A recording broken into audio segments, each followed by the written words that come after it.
and I mentioned that in the previous transmissions,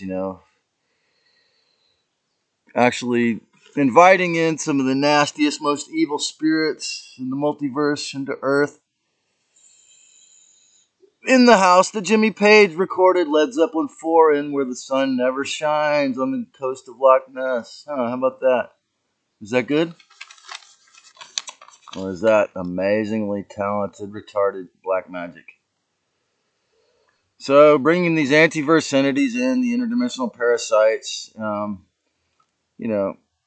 especially if you're born in the last century, having knowledge of the ether or the fifth element is so essential.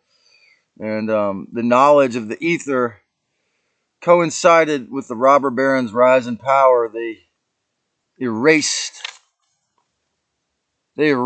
all the things that humankind knew about etheric power from popular books that weren't spread in the secret societies around 100 years ago. And so,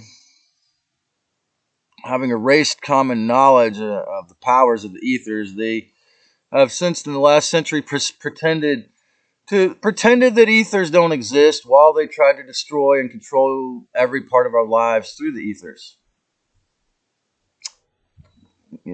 This is a common story with the dark side, pretending something doesn't exist while they try to kill you with it. So, this coincided with the robber barons' rise in power and the eugenics movement.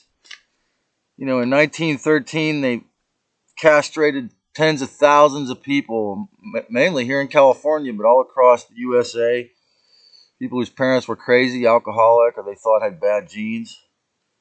So we had the gradual imposition of sound weaponry, such as extra low frequency weapons. And the mainstream media, or the Hollywood Khazarian Mafia, basically bought or purchased the Federal Communications Commission the same way that the FDA was purchased by the big boys